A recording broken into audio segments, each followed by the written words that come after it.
سیدنا عثمان رضی اللہ عنہ کا زمانہ خلافت تھا۔ عبداللہ بن ابی سیرہ مصر کے گورنر تھے۔ شمالی افریقہ پر ایک رومی گریگوری کی حکومت تھی، جس کی بیٹی فلپانا بڑی دلیر لڑکی تھی اور جنگ میں مردوں کے دوش بدوش داد شجاعت دیا کرتی تھی۔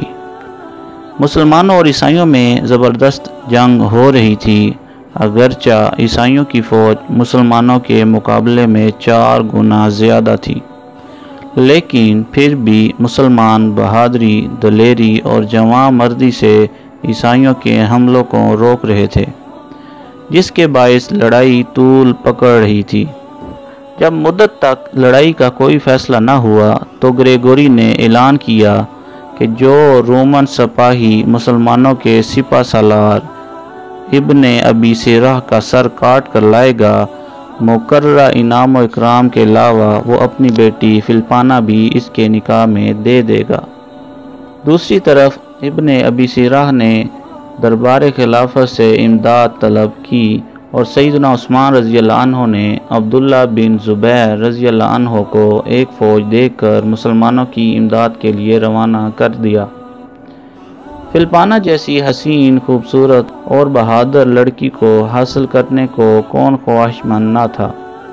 عیسائی جوانوں میں اس خوشخبری سے ایک نیا ولولہ اور جوش پیدا ہو گیا، اور ان کی ہر ممکن کوشش تھی کہ جس طرح بھی بن پڑے ابن ابی سیرہ تک پہنچ جائیں۔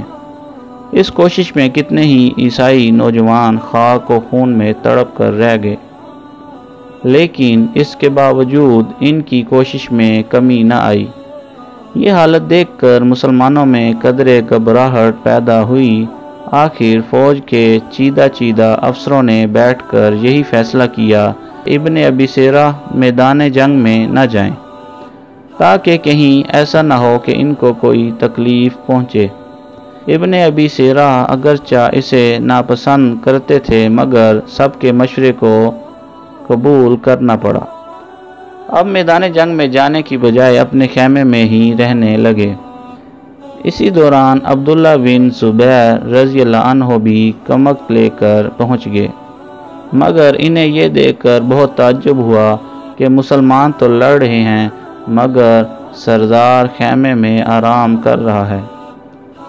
سیدنا عبداللہ بن زبیر رضی اللہ عنہ سیدھے ابن ابی سیرہ کے خیمے میں گئے اور کہا کہ ایک بہادر سپہ سالار کے شایان شان نہیں کہ وہ خود تو آرام سے بیٹھا رہے اور دوسرے مسلمان میدان جنگ میں لڑیں۔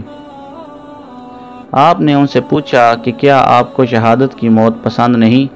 ابن ابی سیرہ نے جواب میں تمام واقعہ سنایا اور کہا کہ سب دوستوں کے مشورے سے مجبوراً میں نے ایسا کیا ہے۔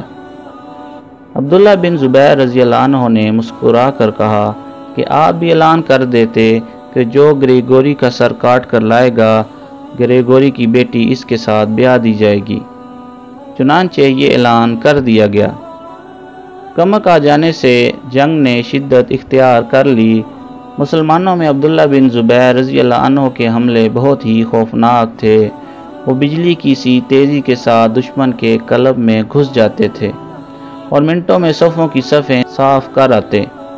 عبداللہ بن زبیر رضی اللہ عنہ کی جرأت مندانہ حملوں کو دیکھ کر فلپانا کئی مرتبہ ان کے مقابلے پر آئی، مگر انہوں نے ہر مرتبہ اس کا وار بچا کر اس پر حملہ کرنے سے گریز کیا۔ وہ نہیں چاہتے تھے کہ ایک بہادر مسلمان کا ہاتھ ایک عورت پر اٹھے۔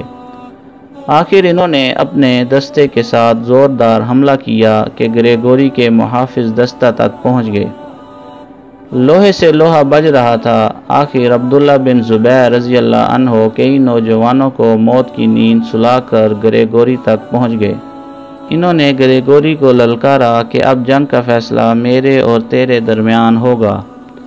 گریگوری نے بڑی پھرتی سے عبداللہ بن زبیر رضی اللہ عنہ پر وار کیا، مگر انہوں نے وار بچا کر اس زور سے حملہ کیا کہ گریگوری زمین پر خون میں لت پت پڑا تھا۔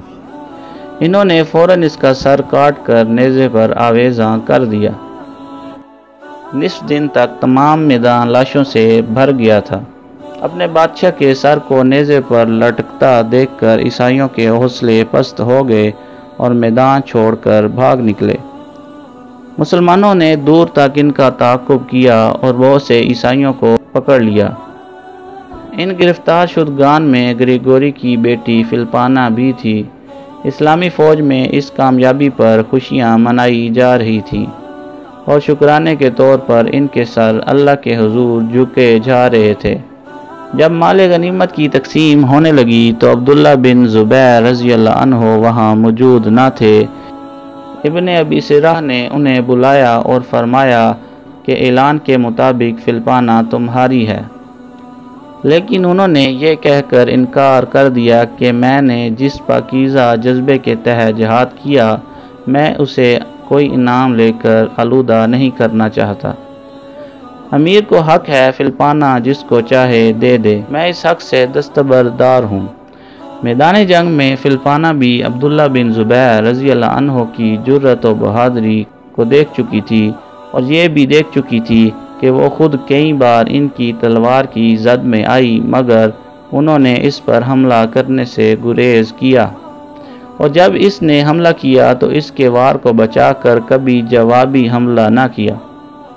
وہ سیدنا عبداللہ بن زبیر رضی اللہ عنہ کی شجاعت اور شرافت سے اس قدر متاثر ہو چکی تھی، اس نے کہہ دیا کہ عبداللہ بن زبیر رضی اللہ عنہ کے سوا کسی کو حق نہیں کہ میری طرف آنکھ اٹھا کر بھی دیکھے۔ میں خوشی سے اسلام اور اس کی غلامی قبول کرتی ہوں۔ دوستو، اگر آپ مزید اسلامی معلوماتی ویڈیو حاصل کرنا چاہتے ہیں تو ہمارا چینل چیک اسلامک نالج کو سبسکرائب کریں اور گھنٹی کے بٹن کو بجا دیں۔ شکریہ۔